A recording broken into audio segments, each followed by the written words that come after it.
Salut, c'est William de Dr Excel. Aujourd'hui, on va voir les différentes formules qui permettent de calculer le nombre de jours entre deux dates sur Excel, avec des formules automatiquement, bien sûr.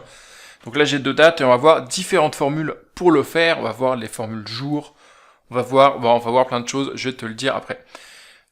Comme d'habitude, tu peux télécharger le fichier avec toutes les formules qu'on va voir ensemble. Comme ça, tu peux le télécharger tout de suite et puis suivre avec moi avec le fichier et les formules sous les yeux. Comme ça, c'est plus facile pour toi.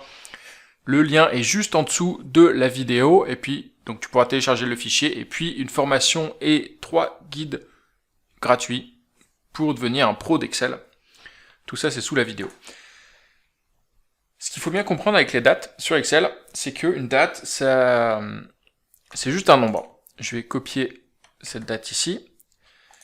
Si je prends cette date, ici elle est au format de nombre date, mais si je la mets au format standard, ou au format nombre en fait, ça devient un nombre 44 712, etc. En fait, c'est le nombre de jours qui s'est écoulé depuis le 1er janvier 1900, donc ça fait à peu près 44 000 jours. Du coup, c'est comme ça qu'en fait, Excel stocke les dates. C'est un nombre de jours depuis une date en particulier. Du coup, si je veux savoir le nombre de jours entre deux dates, j'ai juste à soustraire ces deux nombres de jours qui se sont écoulés. Donc la manière la plus simple, c'est de soustraire, je fais date numéro 1 moins la date numéro 2. Alors, il faudrait que je prenne la plus éloignée dans le temps, moins celle qui est dans le passé, pour avoir un nombre de jours positif. Après, c'est toi qui vois un peu l'ordre dans lequel tu veux procéder. Mais ça me donne 1054 jours. Donc ça, c'est la manière la plus facile de faire, c'est de faire une soustraction, tout simplement, entre les deux dates.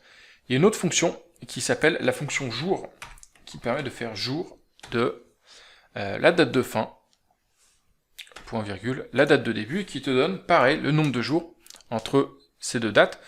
C'est exactement le même calcul que de faire une soustraction, ça va te donner exactement le même résultat.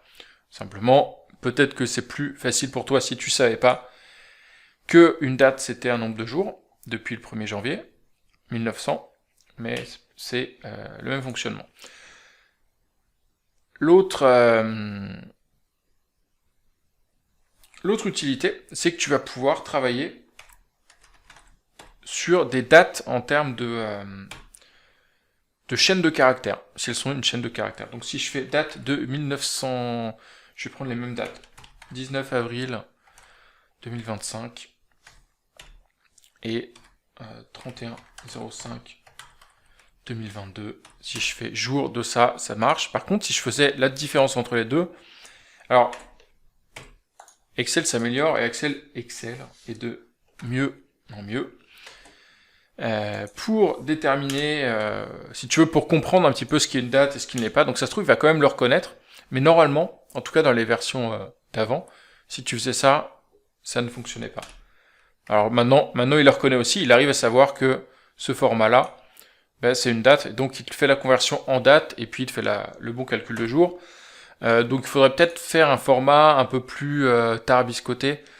Mais le principe, c'est que cette formule jour, même si ici c'est une chaîne de caractères, il peut te le traduire en nombre et te faire la différence.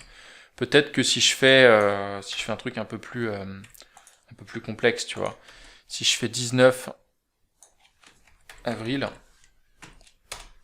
voilà, il le fait, alors qu'ici, si je faisais 19 avril, c'est pas sûr qu'il y arrive. Bon, il y arrive quand même. Bon, du coup, j'ai pas trouvé de format assez compliqué de chaîne de caractères pour désigner une date, pour qu'ils le comprennent pas.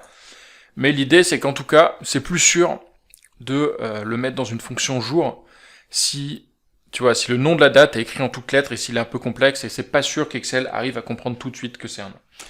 Donc ça, c'est les deux fonctions principales, et tu as une troisième fonction qui te permet de calculer tout ça. C'est la fonction date diff, qui est même pas que Excel connaît, tu vois, parce que si tu fais date diff, il la comprend, mais elle n'est pas documentée, si tu veux. C'est un peu une fonction cachée et une fonction je dirais pas secrète, mais c'est une fonction que Excel donc Excel ne parle pas nécessairement publiquement, qui va te permettre de calculer une différence. Et en fait, l'intérêt de faire ça, c'est que tu peux dire la différence entre cette date et celle dans le passé, et tu peux spécifier à quel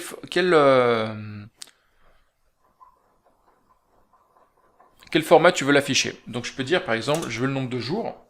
Si je mets jour, est-ce qu'il faut, je me rappelle plus, c'est JJ ou c'est days peut-être, ou simplement, alors je me rappelle jamais l'ordre. Il y en a une dans le passé, une dans le, voilà.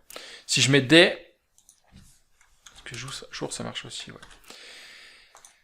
En plus, il faut utiliser les paramètres anglais. Donc c'est date diff de la première, donc celle qui est dans le passé, celle qui est le plus loin dans le futur. Et les paramètres qu'on va utiliser, c'est les noms en anglais. Donc c'est day pour days.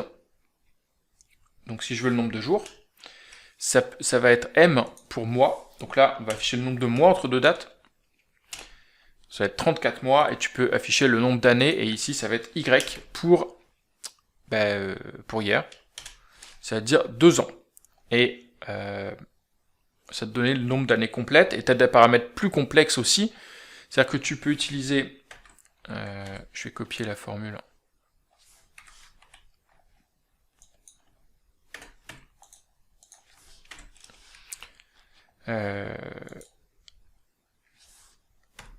Si tu fais YM, ça te donne le nombre de mois en excluant les années complètes.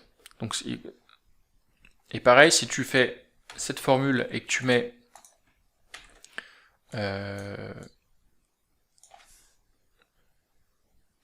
MD, donc ça va être le nombre de jours en excluant les mois complets. Ce qui te permet de décomposer, en fait, en disant, entre ces deux dates, c'est écoulé 2 ans, 10 mois, et 19 jours.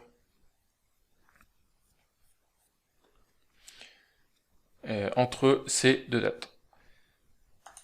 Donc voilà les 3 formules qui te permettent. Alors il y a une quatrième, j'ai failli oublier, il y a une quatrième. Donc tu as ici, tu as la soustraction, tu as jour, tu as date diff et tu as jour 360. Alors là c'est spécifique. Tu as la fonction égale jour 360 entre la date de début et la date de fin. On va le faire sur un autre calendrier. Si tu fais du 1er janvier, je sais pas, 2022, et entre le 1er février 2022, il y a combien de jours? Normalement, il y en a 31.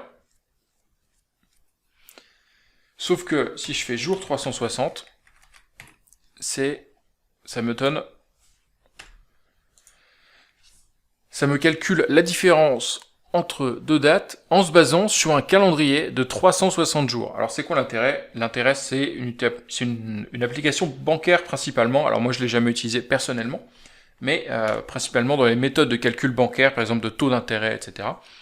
On peut se baser, on va dire, sur des calendriers simplifiés pour simplifier le calcul des intérêts mensuels, etc. Alors il y a différentes méthodes que tu peux choisir, et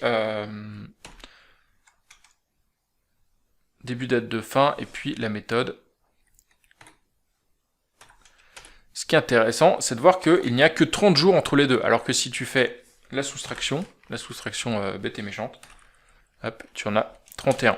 Et notamment si tu fais entre le 1er janvier 2022 et le 1er janvier 2023,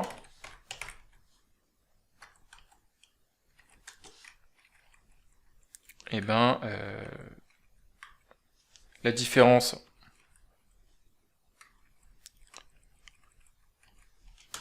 c'est 365 jours. Par contre, si tu fais jour 360 entre les deux, entre 2022 et 2023, ça va te donner 360 jours, et donc en fait, ça va t'enlever certains jours dans l'année pour retomber sur un calendrier où on a 360 jours. Pour simplifier en fait les calculs d'intérêt. Donc voilà un petit peu les différentes méthodes que tu peux utiliser pour calculer le nombre de jours entre deux dates. je te laisse télécharger le fichier pour refaire les calculs chez toi et voir quelle est la méthode la plus adaptée dans ton cas particulier. Et puis, je te dis, alors télécharge le fichier, puis tu as tous les liens vers les formations, y compris les formations gratuites, si tu veux, pour commencer à devenir un pro d'Excel. Et moi, je te dis à demain pour une nouvelle vidéo. Oublie pas de t'abonner pour la recevoir dès que je la publie. Allez, salut, ciao.